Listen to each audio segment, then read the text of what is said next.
Welcome to the Reinventing the Tattoo community, where Guy Aitchison invites tattooers, apprentices, collectors, and the curious to come share, be inspired, and ultimately get better tattoos and art. This episode is with the history of tattoo conventions with Alex Van Dutch of World Tattoo Events. And this time he's interviewing Troy Timpel, who has a crazy amount of tattoo conventions, not quite dozens. What's it, 2022? He'll talk all about it with Alex.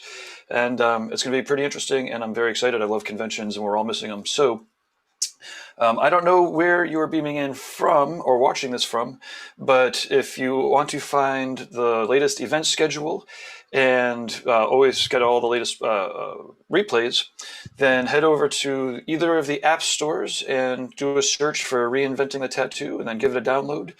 You could also go straight to community.reinventingthetattoo.com to just go right on your browser and sign in that way. Now, I'm going to keep this introduction a little bit shorter. Sometimes we have epic ones. I'm going to try to do this off my head. If you are beaming in, let us know. The other place where you could catch us is on the Reinventing the Tattoo YouTube channel. It's brand spanking new, so please go and then subscribe, check it out, share it with your friends.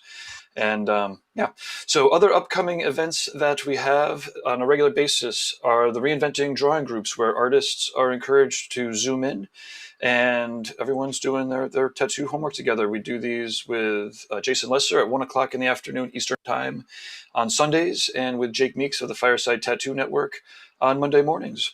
Every noon on Mondays, we have Let's Talk Tattoo with Mark Lascarbo from Needle Jig. Every Monday night at 9 o'clock, we have the Reinventing the Tattoo subscribers exercise. So if you cough up some bucks, it's only a couple $100. It's amazing. For weekly exercises where you can work right with Guy and you put it in your homework, and then he critiques you and everyone draws together. It's pretty awesome. You could go to courses.reinventingthetattoo.com to check that out.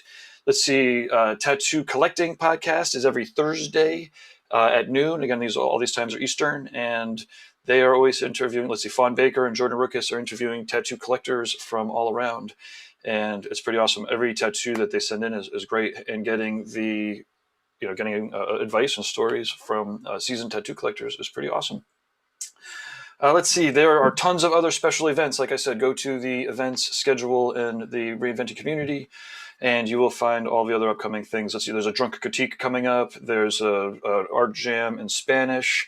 And then, we'll say this one, on the 20th of March, save the date, it's going to be an Equinox Art Jam. And we have some serious special guests that we are bringing in, an awesome visual artist and a great musician DJ. So that's the 20th. And if you get it together, you want to be able to project this really big and loud if you can. Okay, so let's see. Other things I want to chat about real quick are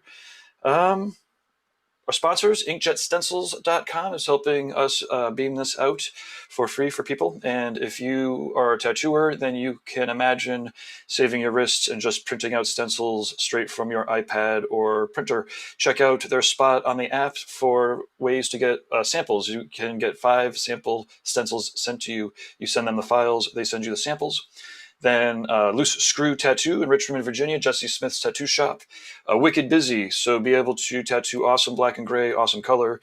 Every tattooer there is inspiring. It's going to be great. And Jesse's awesome. He's got an entrepreneurial spirit, and there's health, dental, vacation, benefits, all that. It's crazy. Check it out. LooseScrewTattoo.com. There's a join our team link right there. Let them know that you heard about it on Reinventing the Tattoo, and they will know that you have the right mindset already. Want to catch up with affiliates real quick. The Fireside Tattoo Network. We talk about them a bit. Jake does a show. Definitely check out the podcasts. And let's see. Also, ecofriendlytattoosupplies.com.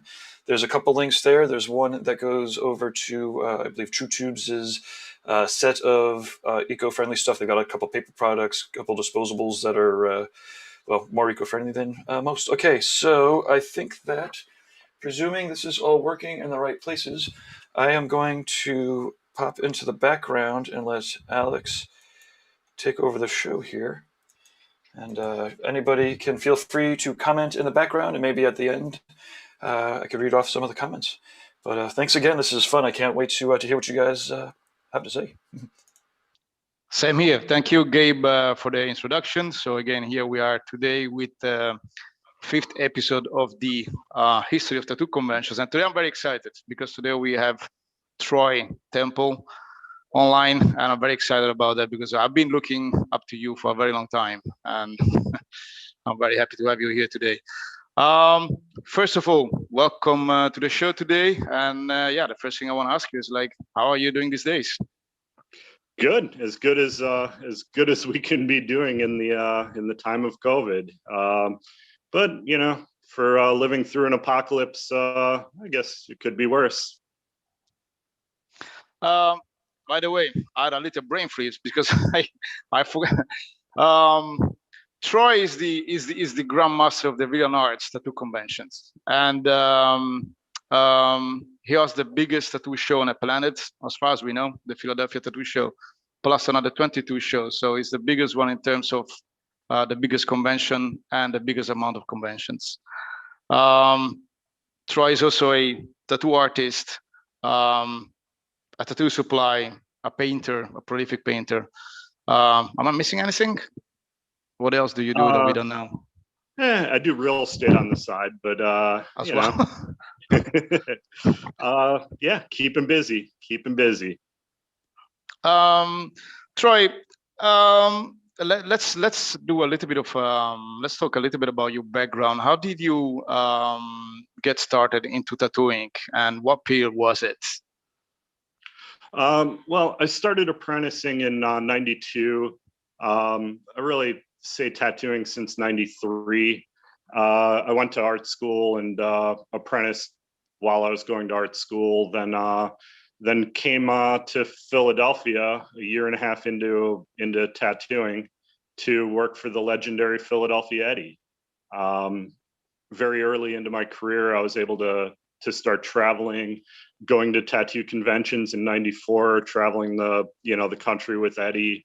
And it was just a fantastic time and place to be. I really lucked out as a young person to be able to hang with Eddie and meet a lot of the people that were really to be looked up to in the industry at that time. And it was fantastic. And going to shows for me was just magic. We'd go to a city, we'd meet all these great artists that were all in the magazines, and really pushing the envelope of what the medium of tattooing in the early '90s was. Do you remember the first tattoo show you ever been?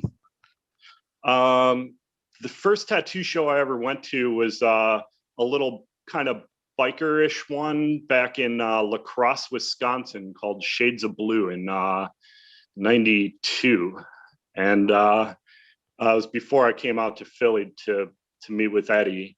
And it was really cool because before that, I'm looking at the magazines, I'm seeing that all this work is starting to turn from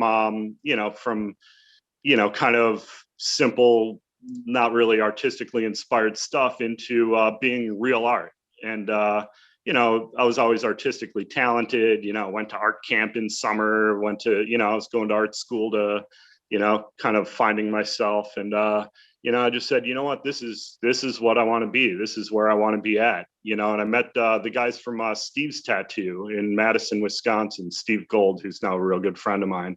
And these were all younger punk rock kids. They were tattooing, they were putting on fantastic work. And I was like, wow, I want to be like these guys. That's what I want to be. I want to be, and it just really clicked for me to be able to go to, a tattoo convention and meet like-minded people. And, it opened up a world that, tattooing wasn't just these, these scary bikers in a corner, little hole in the wall. It was, tattooing was, out there. These magazines were really showing what could happen with the medium.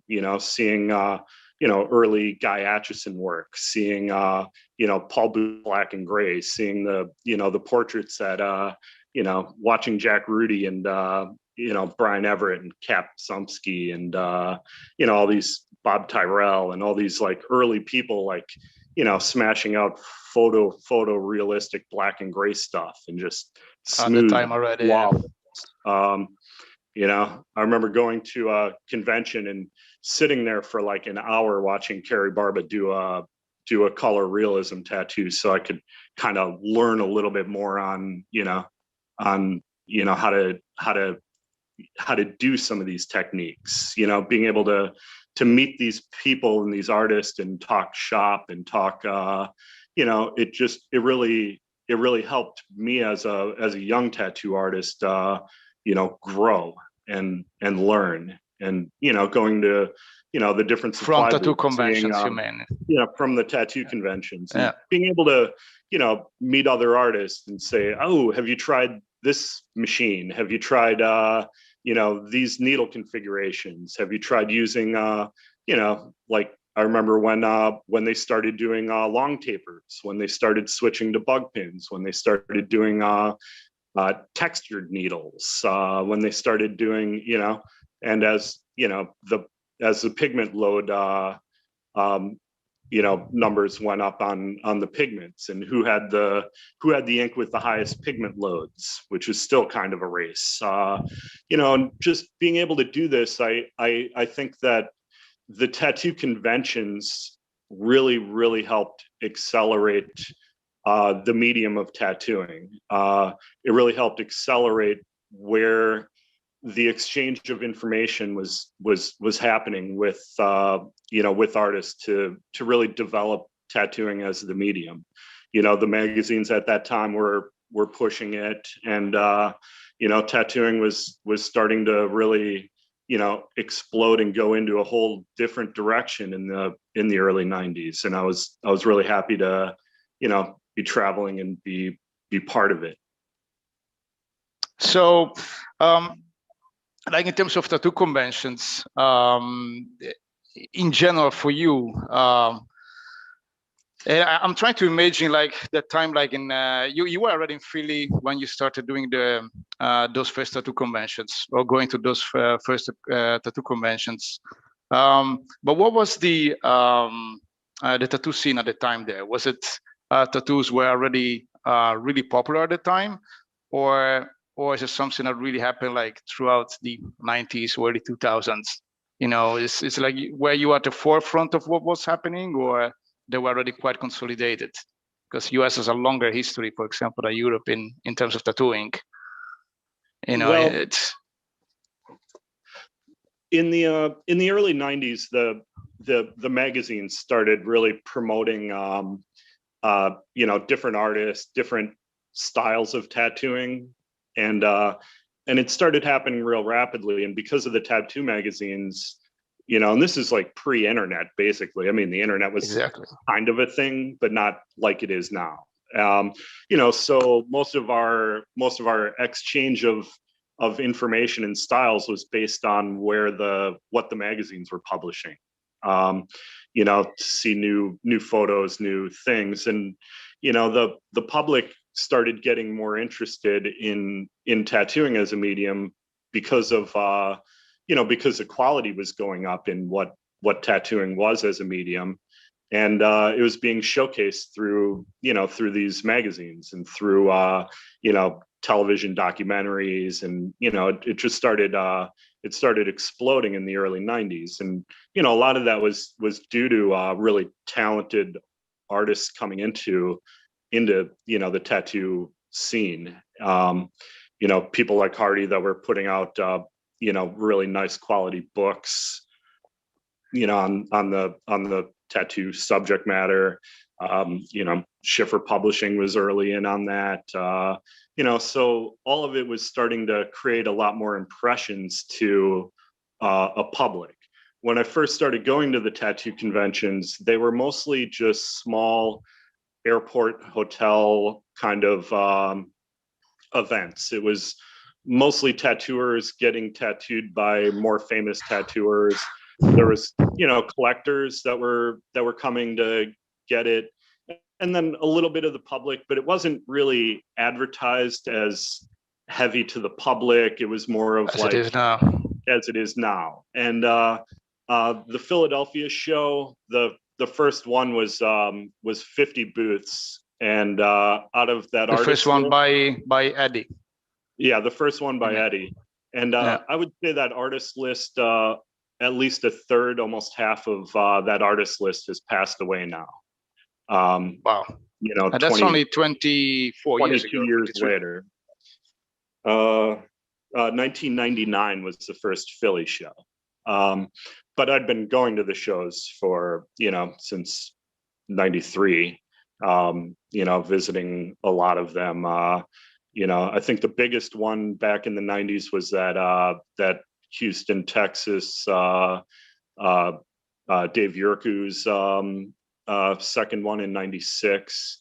And that, you know, that one was probably maybe 100 booths, you know, And there that also was, weren't, and there weren't nearly as many tattooers back then either. So, no, exactly. you know, Yeah. you know, the Richmond show was a really big one every year, you know, through the 90s. Like everyone in the everyone on the East Coast came to the Richmond show once a year.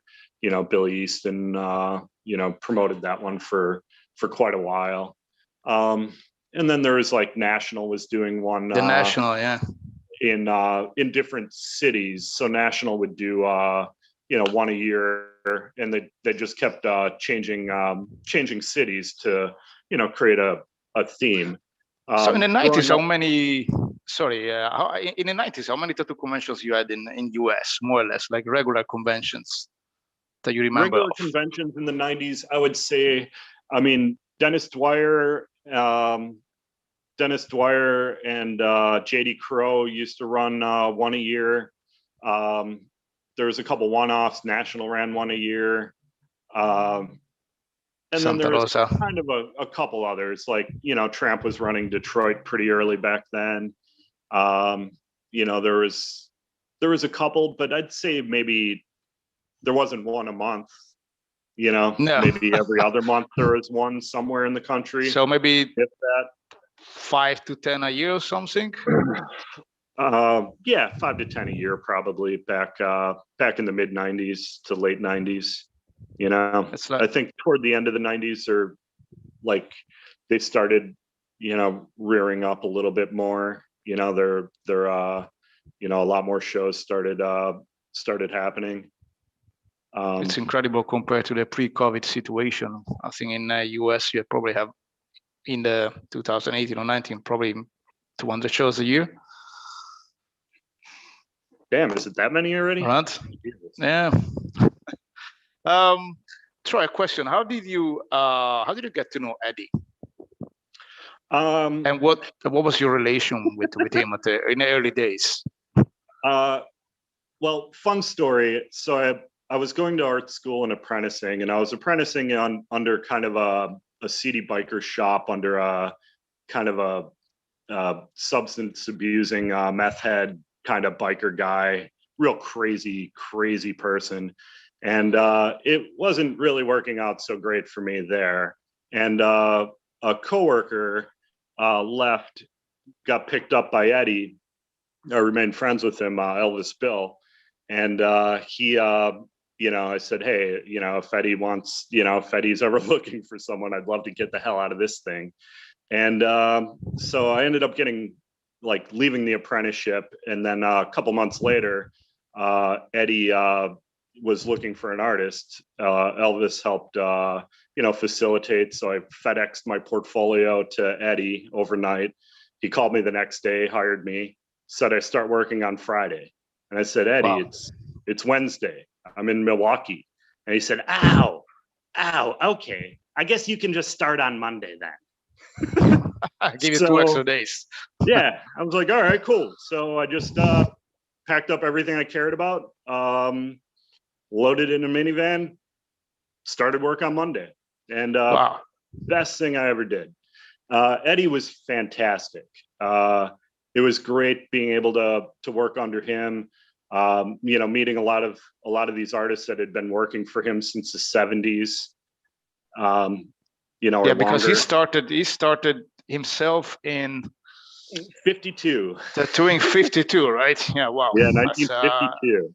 That's longer than what most tattoo artists are alive today. I mean, Anyhow, okay, Yeah. so 52, so 70 years ago almost. Yeah, so it was great being able to meet all of the industry people and learn and grow as an artist from the experience of working with Eddie. And Eddie loved traveling with me because I was one of his few employees that could keep up with him drinking. I guess all that good Milwaukee heritage made me built for drinking with Eddie. How did he get his name Crazy Eddie Philadelphia? What came before, Crazy Eddie or Eddie Philadelphia? Crazy Eddie, and then when he moved from Long Island, he changed his moniker to Philadelphia Eddie. But he was originally from Queens, New York. That's where he grew up, and Eddie himself, cut his teeth Coney Island, the Bowery, working the different shops in New York until they shut down New York, and that's when he moved to Philadelphia because they shut tattooing down in New York City in I don't know, early 50s. I know that Eddie also had, he gave a huge contribution to the tattoo industry also with a lot of the equipment. I know he came up with some pigments and his own tattoo supply, if I'm not wrong. You want to say anything more about that? There's a really good series of books of biographies that Eddie wrote. I helped start that project with him. I still have piles of voice tapes with Eddie telling stories. And where can we see that? I encouraged him to get a biography series together. There's 7 volumes of his biography out that you can kind of hear. He's got some audio books and stuff like that. They're for sale at a lot of the supply companies. Still have Eddie's books. Okay. I mean, I sell them, but I don't. I really need to update a web store on my end, but I bring them to all the tattoo conventions, so you can pick them up. But Eddie started National Tattoo Supply partly because Spalding and Rogers bought a color company in New York that all the tattooers were buying their raw pigments and mixing their own from, and he jacked the price up by like 1,000%. So when they're buying pounds of pigment for 75 cents back in the in the 60s or whatever, Spalding bought the company that made the pigments and then jacked up the price to like $10 a pound to try to corner the market. So when he did that, Eddie said, well, can I say the word fuck on this thing? I forgot. Sure, yeah, no problem, man. Go ahead. Anyway, in quoting Eddie, fuck that guy. Tattooing should be available for tattooers, but at the same time, it should be protected. So that good equipment and professionals equipment should be kept out of the hands of people that aren't professionals. So he started this National Tattoo Supply with the effort of keeping, tattoo supplies only and regulating it to just people that were vetted industry, and to be able to create a better quality and make it cost effective for tattooing. So in doing this, he ended up getting a lot of his friends to help jump on board with the machines. He bought Bill Jones supply out in the very early part. So if you bought a National Deluxe when National first started, odds were that you were actually buying a real Jonesy. Okay.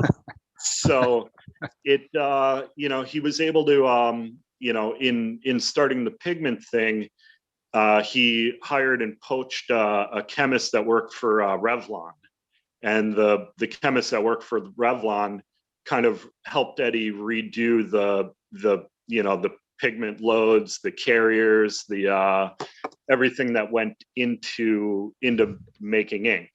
And that's a good piece of information. And it really helped. Obviously, Revlon. He didn't work for Revlon. Yeah, no, I understand. Moonlighting for Eddie, but yeah, Revlon does not make tattoo ink. Yes.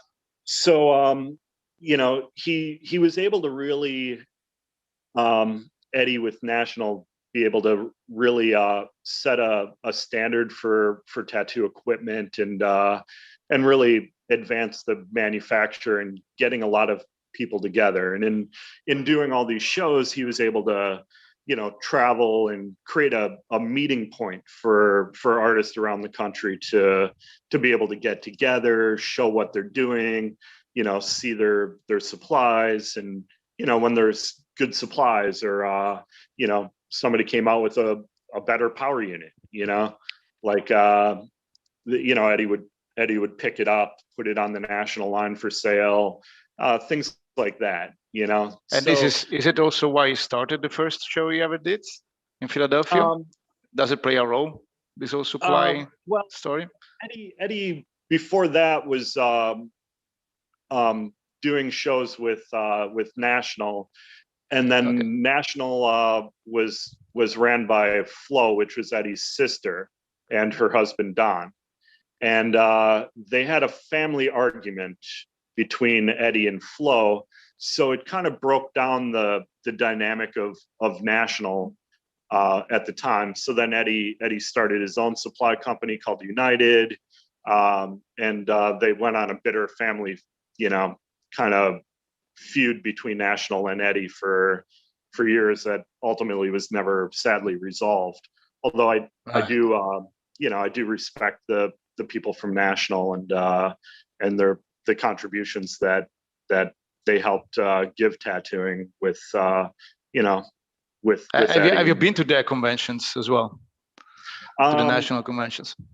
Yeah, I went to the one in Seattle to get tattooed by my friend Sean Anderson. He was doing a leg sleeve on me, and he said, "Hey, I got oddly an appointment canceled on me. Do you want to come to Seattle? Are you doing the Seattle show?" And I said, "Well, I'm not really allowed at the national shows because I work for Eddie, but I don't think they'd just ban me from being a spectator or whatever." So, I go out there and I walk in, and Lyle's like, "Oh, hi, Troy." And then he stopped dead and he's like, "Wait, Troy, what are you doing here? You're not allowed here." And I said, "Oh yeah, Eddie sent me here to kill Flo." And Lyle said, "What? Really?" And I said, "No, that family shit's between them." And so been to them. I went to the some of the early Philly ones that National was doing at the Adam Smart, and when Eddie started the convention in '99, I helped him with the show a lot. So you started actually cooperating with him since the really first Philadelphia Tattoo Convention. Yeah. I mean, I printed T-shirts for him for the event. I helped do promotions with him, for him. I actually did flyering for him. I was a flyer guy for Eddie. So I mean, I helped from the very beginning, with Eddie in setting it up. And I think when he retired in 2003, I said, "Hey Ed, do you mind if I take over the show?" The show. If you're, why did you decide to become a convention organizer yourself? I mean, at the time you were still a tattoo artist, and how did you decide to become a convention organizer? Well, the late '90s, I started doing a line of tattoo clothing, and I manufactured these bowling shirts. I started making. I was actually the first person to do photo image body jewelry. Okay, body jewelry. Okay. Yeah, oddly, just another side project. I like making things. I like doing stuff. So as a side project, I started doing a lot of the tattoo conventions, selling selling the bowling shirts, and I'd be tattooing and selling shirts, or just hanging out, with but I was getting a booth, and so I was I was going to a lot of the early shows. So in doing that, Eddie was like, yeah, I mean, take this show over. The show was kind of a mess. Like, Eddie ripped off the cops down by the airport hotel when his last year doing it. The cops, because there was a lot of bikers that would come to the show, so the cops kind of extorted a lot of money out of Eddie for security, saying that they had to pay him a ton of money for police security. And then at the end of the show, Eddie was just like, yeah, I didn't hire you. I don't have a contract. I'm not paying you. And I'm ending the show and I'm out. So I took over the show with, some issues. But in doing that, and in traveling these shows and having so much, so much of a good time, with the popularity of tattooing, becoming increasingly more of an interesting thing, a popular, cultural phenomenon. It was becoming really popular, and I decided that I wanted to, when I took over the Philly show in 2003, I decided I wanted to change the format and create something different. That I wanted to create more of kind of a festival, kind of more of an atmosphere for the convention. That I wanted. So you wanted to do something new than what we've seen before. New. But I also wanted to draw the public in, so they could enjoy the magic of what the conventions were to me. You mean like the general public, not really only people from tattooing itself? Yeah, and before that, I mean, the Philly show, when I took it over, was 50 booths. Yes, okay, so that's an important Philadelphia thing. show now is 1,000 booths. So which like your biggest edition has been 1,500 artists. 1,500 artists in 1,000 booths. Obviously there's a lot of fine art accessory people, clothing vendors, supply vendors, people that are selling things other than tattooing. But when I took the show over, I really wanted to create something different. And what I kind of created is now called in the industry a lifestyle show for conventions. So unwittingly, I just wanted to kind of broaden the audience, draw more people into tattooing. And how exactly did you do that? I mean, to bring more people in, what elements did you introduce in the conventions that they were not there before? I started adding more entertainment. I started adding more fine art vendors, more trying to get different subcultures involved into the melting pot that was becoming tattooing. So I'd have bands, I started doing sideshow entertainment and revitalizing, the whole sideshow performance art, because I was always fascinated by that whole circus culture and thought it was a really good crossover. And, people weren't really doing entertainment or anything. Sorry, this like was something that was not happening before? Yeah, nobody was really doing the tattoo conventions. They might have a band for the opening party or something like that, but the actual event, they never really had stages that did anything but tattoo contests. They never had any live entertainment. They weren't really reaching out to other fine art vendors for crossovers of different subcultures. It was pretty much like, back then it was 50 booths of tattooers that were kind of just mostly industry people with some collectors that were like, following the magazines and, Jack Rudy's there. I want to get a portrait. I'm going to get a portrait by Jack Rudy. But they were like collectors that followed the magazines that, were, it wasn't mainstream. It wasn't mainstream. And I think my goal was starting it up in 2004 was to kind of create more of a platform to show the public what tattooing was now, or what tattooing's growing into being, so that the general public could see where tattooing is heading, and get tattooed and learn more about tattooing. And through creating the shows and advertising it heavily to the general public, more people started getting tattooed. The amount of advertising impressions for tattooing that I've created in my 22-year career of promoting tattoo conventions is staggering. The amount of people that would have never gotten tattooed had a tattoo convention not given public interest in our medium. It was able to, with the conventions and advertising it heavily to the general public, created an interest in tattooing. It created a clientele. It helped draw more people into getting tattooed, getting their first tattoos, getting passing that thing from a tattoo being a fist-sized drunken idea to getting sleeves, getting back pieces, getting multi-session work, getting custom work. Yes.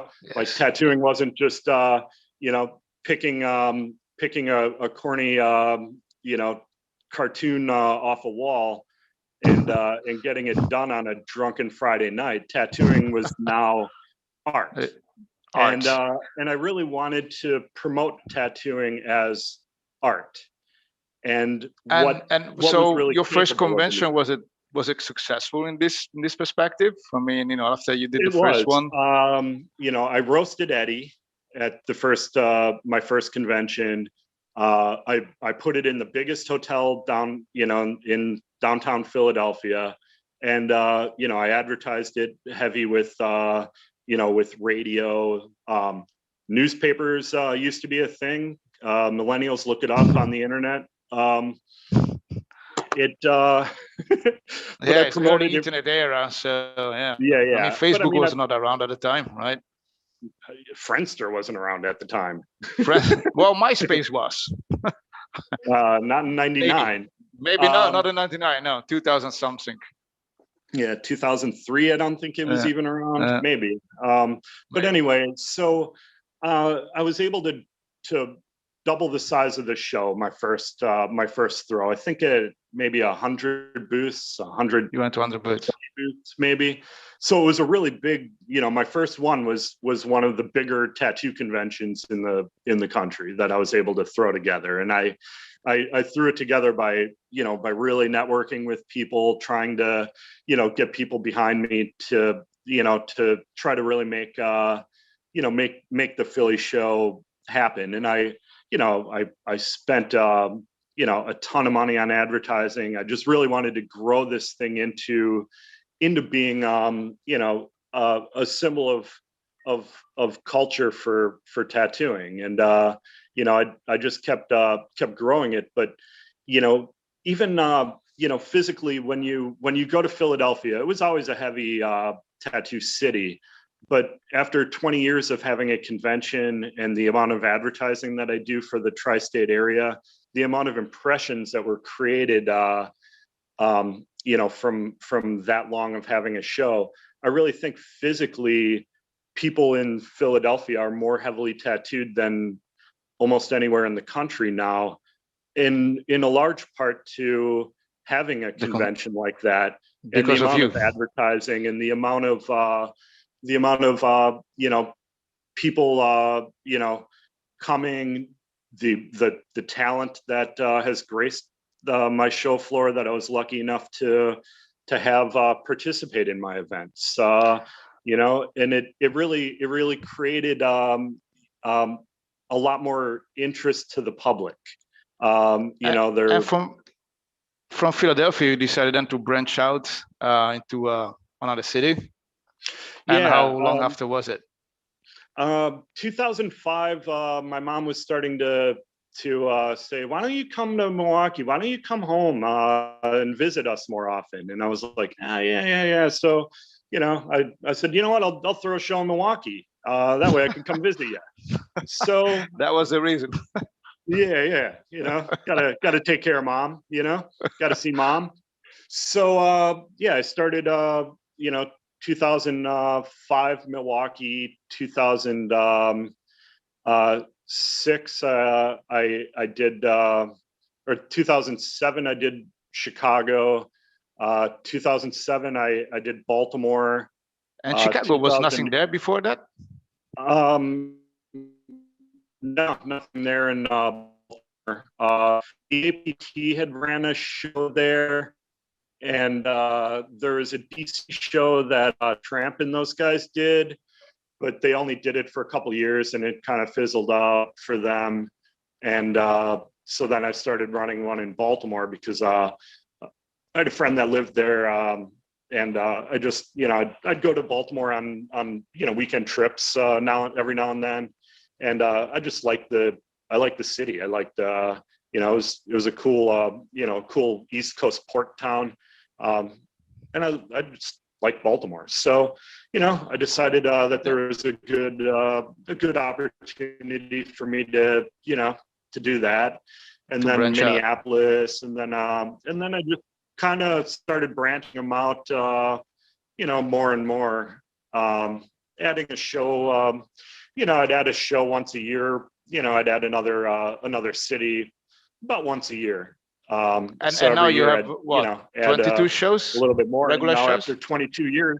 No, after 22 years now, you have doing 22 this, shows. now I'm up to 22 shows. One more. Wow. Now I'm impressed, because I mean, I can't possibly. You are probably immune to stress or something, or what?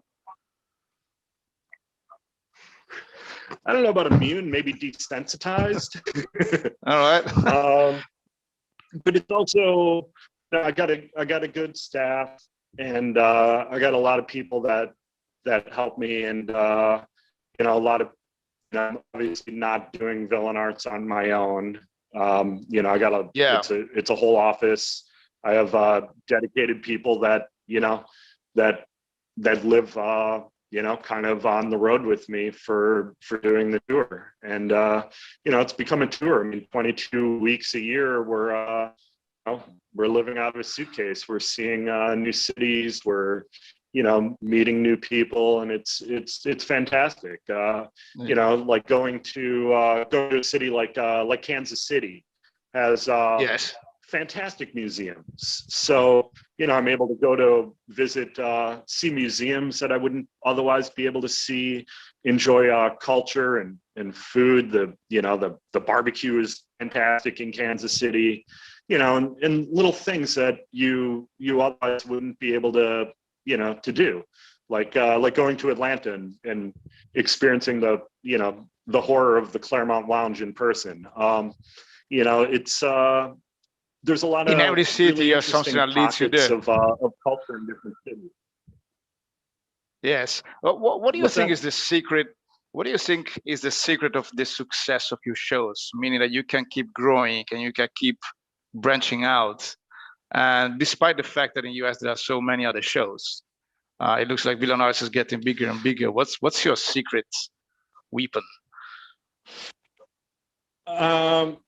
We promote really heavy, and Right.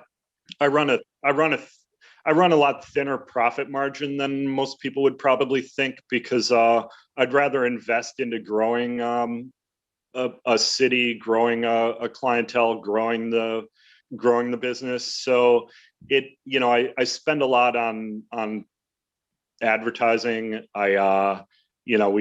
We try to network and bring it all out to every show.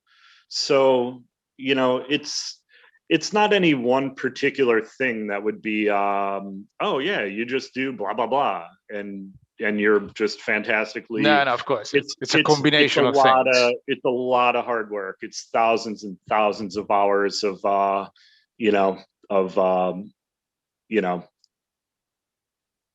interaction, of work, social media, of networking, of being able to keep up on just the trends of advertising itself. I mean, when I started this thing, like radio and newspapers were a thing, and now I mean, radio increasingly gets a little bit less effective. Television is becoming less effective. Digital advertising is becoming more mainstream. People get 70% of the internet is done on a mobile phone now. Yes. I mean, when I started this, they didn't even have the internet on a mobile phone. No. Now it's 70% of the internet traffic is done through a handset. Yeah, on mobile. I know. Yeah. So it's being able to. So you really advertise more on digital channels than traditional channels. Yeah, as before. And it's being able to really keep up with that, being able to keep current with having the best suppliers, advertising so that artists I draw a good artist list because they know when they go to a Villain Art show, it's going to be advertised, the public will be there, they'll have customers, they're able to come there, tattoo, have a good time, meet people. Can you share some of the numbers you do in terms of visitors, for example, for the Philadelphia show? The Philadelphia show in 2019, we had a little over 1,500 tattoo artists. We had 1,000 booths, and we drew 35 to 40,000 people, depending on if you're counting the weekend bands as them coming 3 times. Then, yeah, I'm pushing 40,000 people at the Philly show. It's That's impressive. It's the biggest in the world now. I think Mario did a show that drew 50,000 people in Las Vegas. Yes, biggest several years show on back. earth. But yeah. as far as 2019 or 2020 rather, because I actually did get the Philly show out before COVID hit. 2020 Philadelphia was the biggest in the world. So it's great being able to come in and see that many good artists. It makes judging the contest a nightmare because there's so much good talent. I cannot even imagine that. Like how many? Do you have a limit for the contest? Because I mean, you can't possibly have all of them, coming for the contest. You know what I mean? Like otherwise you will have 100, 200 contestants for one single category, for example. How do you manage that? And like everything with the show, it's all fine tuning. Like at one point we were getting too many people for a portrait category, so we split the portrait between color and black and gray. Color and black and gray. That split the amount of people to bring it down. That's the way to do it. Same with the Tattoo of the Day contest. We split it between color and black and gray to try to thin out. So whenever we get too many in a category, we try to figure out a way of splitting it into 2 different categories so that we don't have more than 50 entries, because it becomes difficult after 50 people to remember. I don't know if number 43 was better than number 17. But a lot of times, what we'll do judging is we'll narrow it down to our top 5 or top 10, and we'll bring them back up again and then relook at them so that we can get them in a little bit tighter order. I choose. It's not popular being a promoter and a judge because people. What do you mean? Like tattooers have egos, and the last thing I want is for somebody that didn't win to be like, screw Troy, I'm not doing his shows anymore, I didn't win.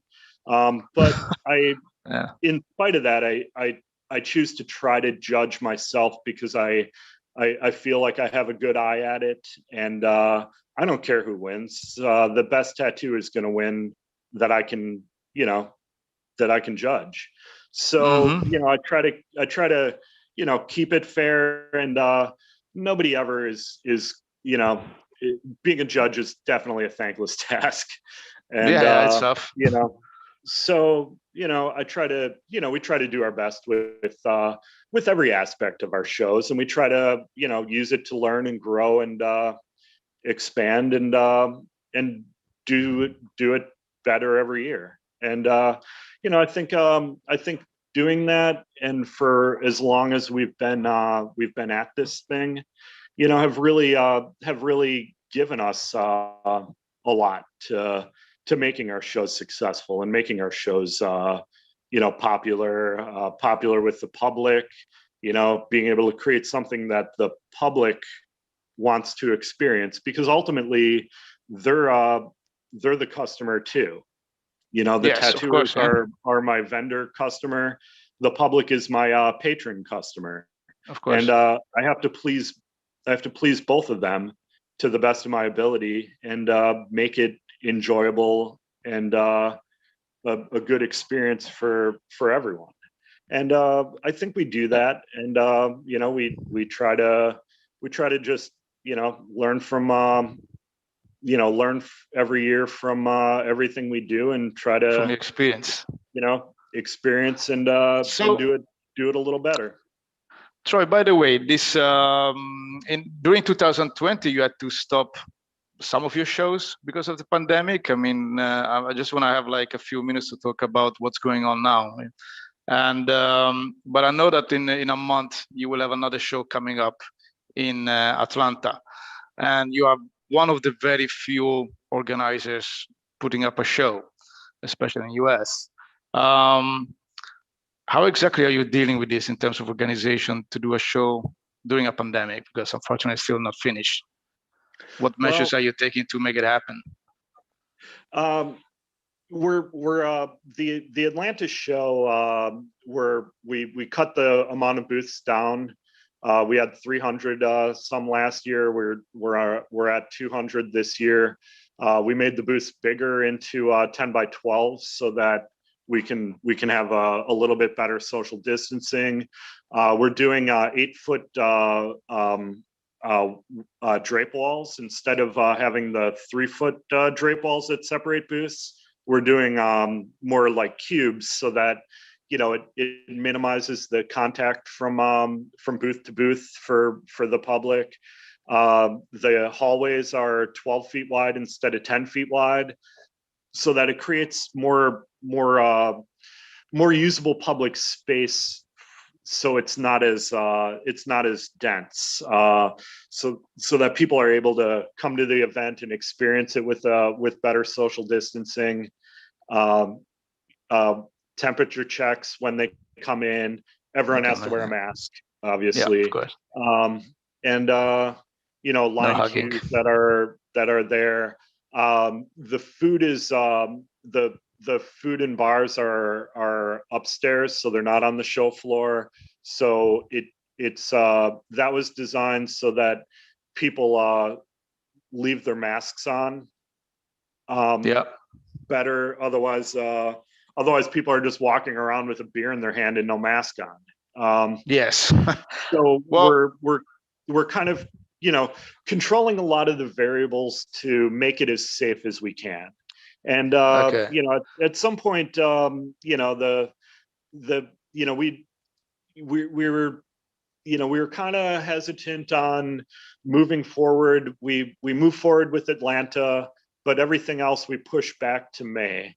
We're happy to move forward with Atlanta. We had a larger room, and it was one that we figured we could be able to host with a good level of safety in mind.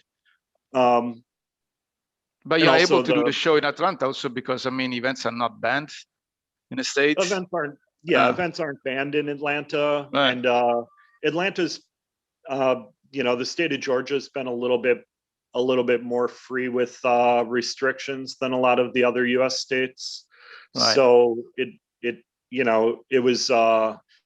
was one, but even with that, there's still restrictions in place. We have it's only 1,500 person occupancy load for the room instead of being 2,500. so it's less people. Yeah. So we reduce the size of the show accordingly, and so that it would would fit into the format, for safety. So instead of doing the show as big as I previously did it, I'm throwing a slightly smaller event, to make it safer. Yes. Okay. As long as it can keep going. Also, I mean, you still want to make your show, but you just want to adapt to the situation right now. And if I'm correct, then you also still have quite some shows planned for the rest of 2021. So you're quite optimistic in that perspective. We're real optimistic. The New York Times did an article yesterday that Biden was saying that the vaccines would be produced by the end of this month for 40% of the American population to be vaccinated. Okay. He's saying by May they'll have the whole country vaccinated. 2 months earlier from his previous. So by May. That's an achievement. Yeah. Either yesterday or today on the New York Times. So it's coming a lot more rapidly. The vaccine manufacturers are ramping up production. America's getting better at the distribution. The distribution outlets are expanding. They're opening up the vaccines to larger groups where before it was just age groups or specialized industry people that could get the vaccine. Now they're by the end of this month it'll be accessible to the general public for the most part. So depending on that's positive information. I mean, there's probably quite some events organizers listening now. So yeah, so that was a lot of where we decided to just start moving forward in May. With the rest of our shows. Right. So we kind of pushed everything back on the schedule to just start it in May because I figured that with the vaccines coming out in December, January, that May was about a timeline that I expected it to be able to move forward in safety. And I care a lot about the safety of being able to do what I do. So I want people to have a good time, but I want people to be safe. So you think us from 2022 we're gonna go back to some kind of normality in terms of conventions, or 2022 is going to go back to the same time of year that all the shows were in 2019. Okay. So all of the shows, some of the shows like Philadelphia is moved to September in 21, but it'll be the third week of February in 2022. So a lot of our shows will resume their calendar placement next year that they originally historically have been. We didn't want to just cancel them for the year, and we wanted to be able to, some of these shows didn't happen in 20, and a lot of places these events aren't happening in 21 either. So we didn't want to cancel 2 years worth and kind of destroy some of the public momentum that we had for our events. We kind of wanted to try to keep it going, if you will, as best we could. So we, it made a lot tighter schedule for us for 2021. But rather than running and having to do a lot of concessions for COVID restriction that would be out of our control, we'd rather wait until May when it looks like the vaccine distribution is going to allow for mass events again to be safely done. And right now the COVID numbers are looking great in the country. They're going down. There's more people getting vaccinated every day. So we do feel confident in moving forward with Atlanta, that we're that we're really taking safety precautions into consideration with doing it. And I'd like to say that an experience in coming to our Villain Arts Atlanta show is going to be safer than shopping at a box store or shopping at some of the grocery stores. No doubts, yeah. You what's will the wear a mask, response? What's the response from the tattoo artists participating at your shows? People are dying to return go to back. normalcy. People are really missing traveling. They're missing their tattoo family. They're missing being able to really get out there and do all of these things that they miss. That they've been missing for a year. And I don't sit still well. I like. So you fully booked for. I like to travel. I like tell me about it. New things, meeting new people, being able to really, enjoy life, and and travel is one of those things that are the new stimulus. I just can't do the same thing every day. I just I just really enjoy being able to experience new things. I was wondering if you visit all the tattoo conventions you put up. Oh yeah, I'm there. I'm the first one to walk on that floor. I'm the last one out. At all your conventions. All the conventions. Wow. For the Philly show, I'm there at 6 a.m. on a Wednesday before the show, managing the union labor setup for running the booths. Villain Arts owns a semi truck, box trucks. We, when you're sitting in a chair at a Villain Arts show, I own that chair. It goes on a box truck. It goes to the next show. So it's like a traveling circus, with all the material and equipment from one location to the other one. Cool. Yeah. I guess that's the kind of organization. I take the tent down, if you will. So I'm very hands-on with the management of that, and because I want every detail of it to be aesthetically pleasing and safe and good.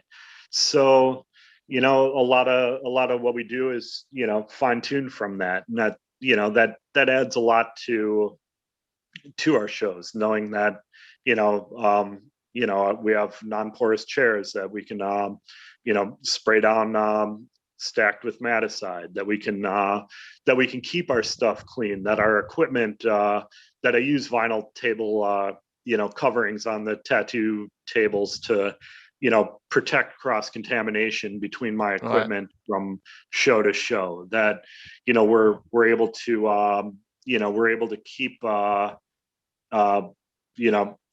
cleanliness and control the variables that make what we do safe. So yeah. Do you plan to add some other shows next year or something?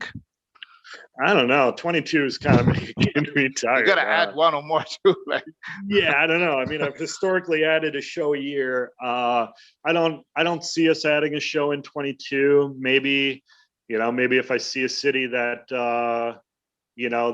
that somebody dropped off, that's a good market. Maybe I'll move into a new market there. That's a possibility these days. Yeah, possibility. COVID's been tough.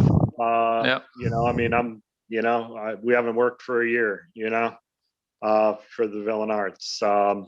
It's COVID, COVID is tough on everybody. It's devastating, man. It's I just hope, I'm very positive and happy to listen to your news that you're ready to move forward this year, because how the situation it is and how it is unfolding. So I think this is a lot of positive news for a lot of people listening here, because I know that a lot of organizers have been also moving shows directly to 2022. They're not even trying for 2021. That's the case also like in Europe, and US still as well. Troy, one couple of more questions for you. What is, in general, after so many shows you've been doing, what is the hardest part for you to organize a tattoo show? Keeping all the moving parts in the right order.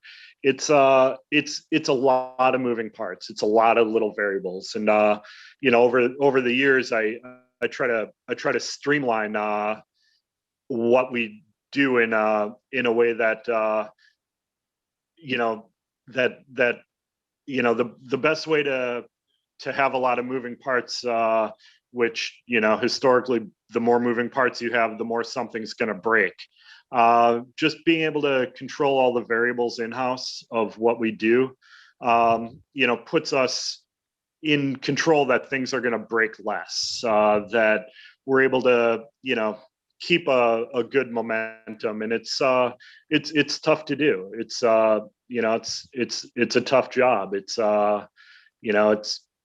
But it's rewarding, and being able to, see happy people with new tattoos, and see tattooing grow as an industry, seeing the artists interacting with each other and seeing them grow as artists through the experience that I provide is an incredible reward.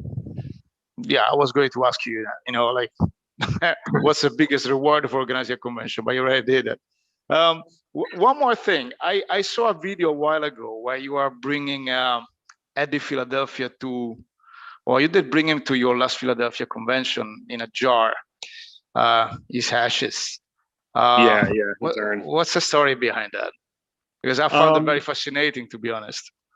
Well, actually, the second day of the Philly show, I was talking with some of the old timers, and I set up for the Philly show, I try to set up a history aisle every year where I comp a lot of the old timers. I try to set up museum displays. I bring my own personal collection in and display it.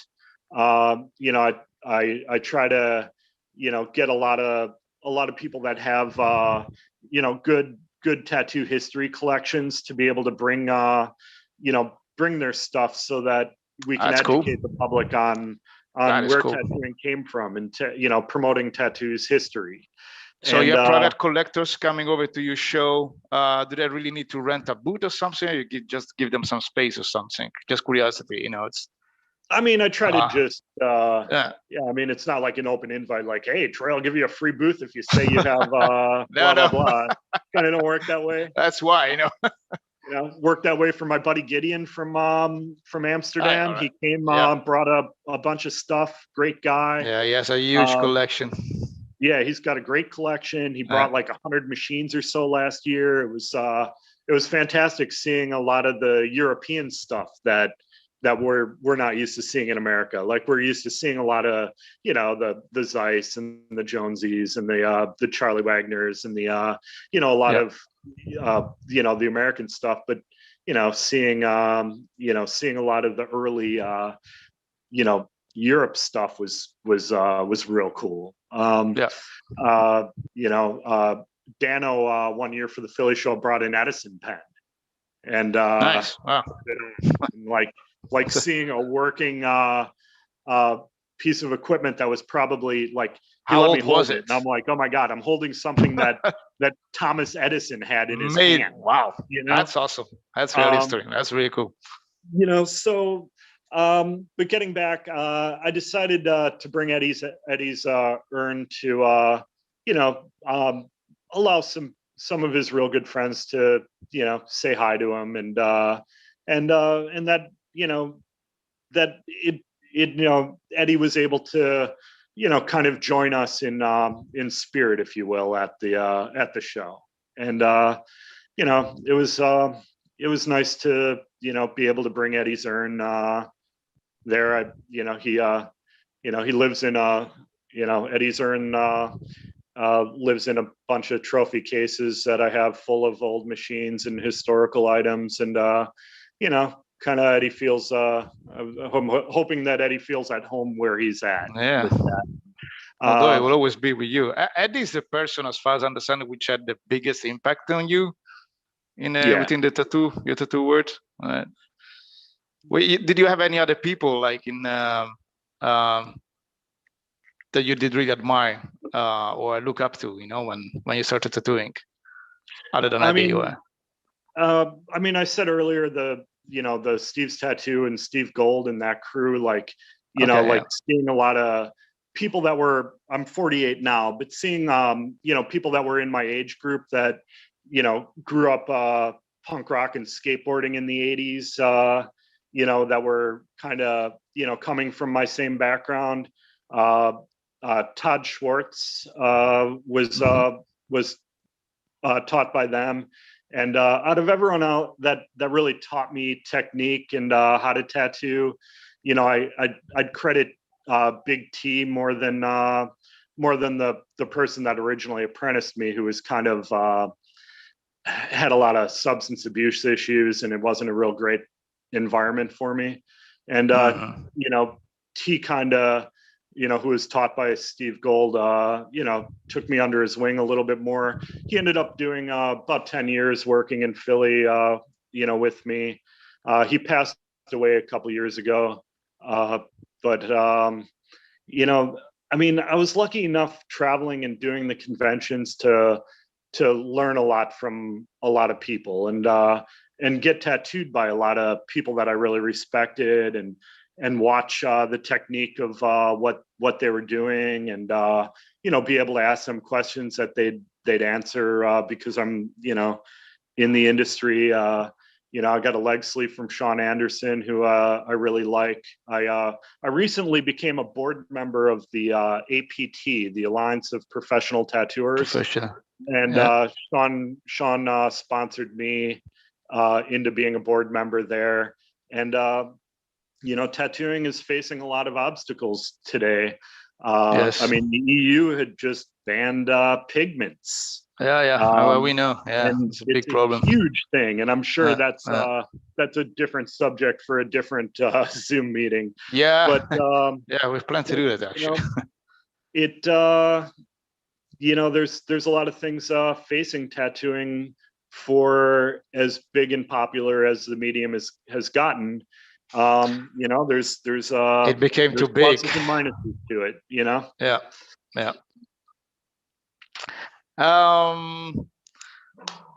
Troy, I see behind you when you were this is like out of what we're talking right now, but because before you told me like you will host collectors at your shows, and you have a very big collection as well. I saw some really awesome skulls behind you before we go live. You might show that to our audience. Yeah, I can do that. Because you have a lot of very cool stuff there behind. I don't know how to flip the camera. Is there a way that I can flip the camera? Yeah, there is a button where you can flip the screen. Okay. Wait, see, guys, look at this. What is the one in the middle with the red dots? The one under the skull. That's a tribal Asmat, which is a Micronesian cultural. Wow. The other ones are Dayak, the hand carved ones. This is an Asmat headhunter, Polynesian. A lot of these are Micronesian. So, you really got them in those countries? Well, I'm gonna say that they're of a skull of a style that represents the cultural significance to those items. Okay. If that makes sense.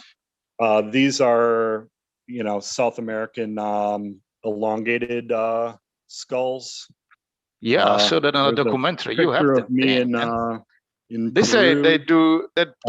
they do put some rings, some metal rings to get the shape to the kids, if I'm not wrong. Yeah, they these elongated skulls. They as children they used to wrap their heads in in blankets and bandages and sticks to grow their skulls into a different shape. Wow. The ruling elite thought if they had a larger cranium cavity that they would be smarter.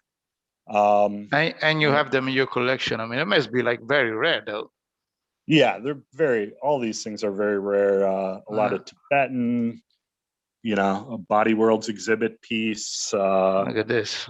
A Necromancer Skull from Tibet. Do you ever bring some of these pieces at your own conventions or somewhere else? I set up a little. A friend of mine has an oddities store, and he sets up a little freak show thing. So sometimes at the shows, I donate some of my pieces to that. But for the most part, I don't travel it so much. Will you open an oddity store? Yeah, I'm opening an Oddities Bar in Philadelphia. So a lot of this is going to end up being displayed there. For the public. Yeah, for the public. Here's some of my my. Would that be at your shop or somewhere else? What's that? Will that be at your tattoo studio, or would that be like a different location? Different location. I have some historical stuff at Philadelphia Eddies, but space is kind of limited. So, but I'm opening an Oddities Bar in Philadelphia probably in fall, and a lot of my my bone stuff is going to go there. This is Eddie's urn.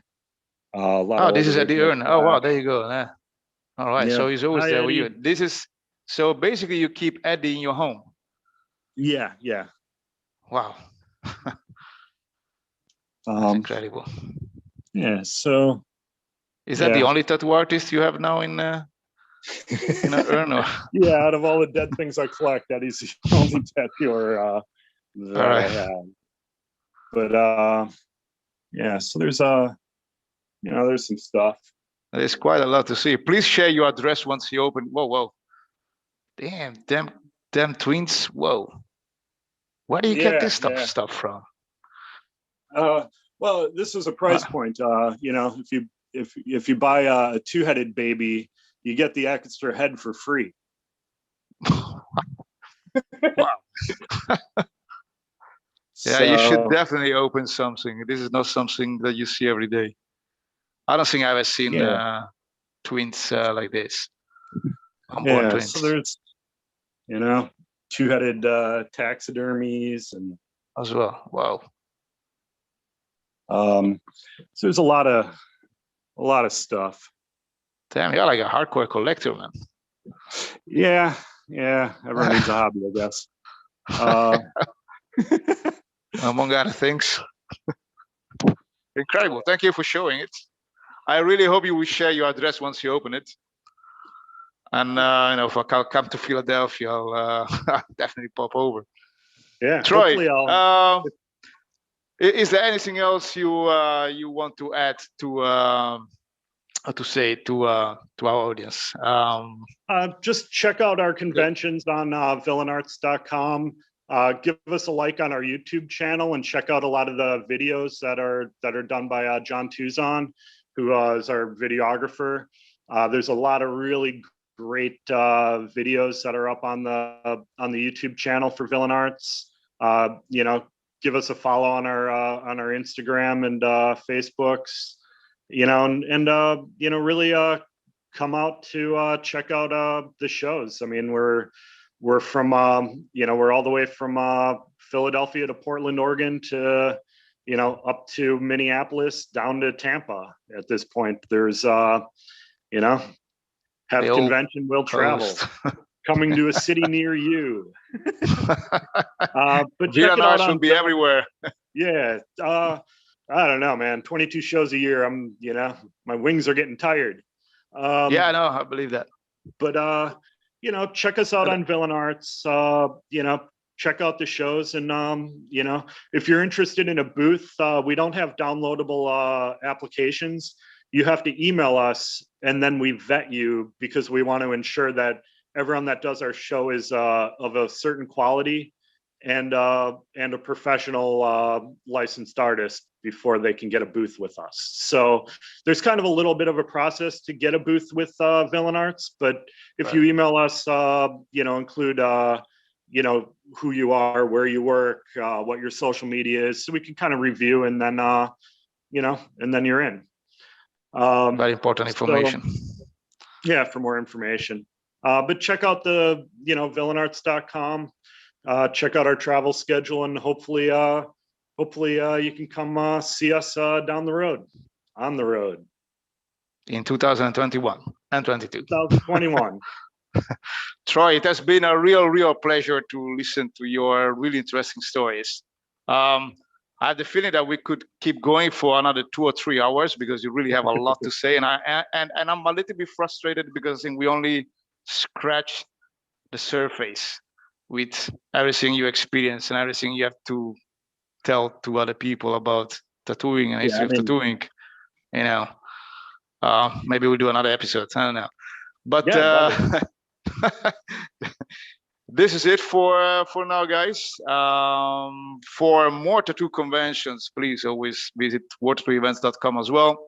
As Troy says, likes us as well, Instagram, Facebook, and please check out also the Reinventing of Tattoo platform.